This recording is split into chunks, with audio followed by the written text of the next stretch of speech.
আসসালামু আলাইকুম ওয়া রাহমাতুল্লাহি ওয়া বারাকাতুহু।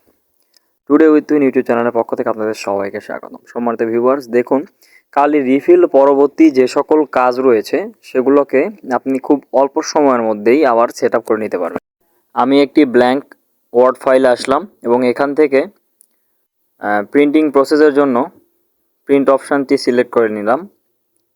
দেখুন কন্ট্রোল পি চেপেও আপনারা প্রিন্ট অপশানটি আনতে পারবেন, অথবা টাস্ক বার মেনু থেকে প্রিন্ট অপশানটিতে ক্লিক করে ঠিক এরকম একটা ইন্টারফেস চলে আসবে আপনাদের সামনে। এখান থেকে প্রপার্টিজে চলে যাবেন। প্রপার্টিজ থেকে দেখবেন মেইনটেন্স থেকে আপনাদেরকে নজেলটা চেক করতে হবে, দেখতে হবে যে আপনি যে কালিটা রিফিল করলেন এটা সম্পূর্ণভাবে রিফিল হয়েছে কিনা, আর এটা অবশ্যই একটা নির্দিষ্ট সময়ের ব্যবধানে। আমি গেলাম এখানে, আমি অলরেডি প্রিন্ট দিয়ে দিয়েছি। দেখুন এখানে 1109টি প্রিন্ট হয়েছে, তার মধ্যে আমার এই প্রিন্টিং একটু মিস্টেক আছে।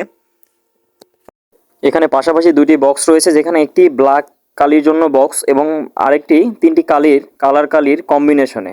কাজেই আমি এখানে হেড ক্লিন করে নিলাম। এখান থেকে স্টার্ট, আমি এখানে ভিডিওটিকে একটু স্কিপ করলাম।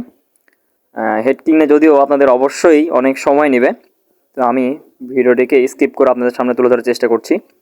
দেখুন হেড ক্লিন পরবর্তী কাজ হচ্ছে এখানে প্যাটার্ন নজেল আরেকটা বার চেক করে নিতে হবে আপনাকে। প্রিন্ট করলাম, আমি দেখি যে আগের যেই ডটগুলো ছিল এবং প্রিন্টিং মিস্টেক ছিল সেই সমস্যাটির সমাধান হয় কি না একটু খেয়াল রাখুন। দেখুন হ্যাঁ, এখানে 1110 নম্বর প্রিন্টে আমরা দেখতে পাচ্ছি যে অল পারফেক্ট, টোটালি ঠিক আছে মাশাল্লাহ। আমাদের কালো এবং কালার কম্বিনেশন টোটালি দুটি বক্স।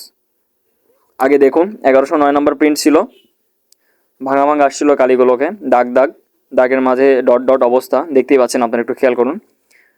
আর 1110 পরবর্তী যে প্রিন্টটি ছিল সেটি একদম নিখুঁত প্রিন্ট ছিল, অর্থাৎ আমরা বুঝলাম আমাদের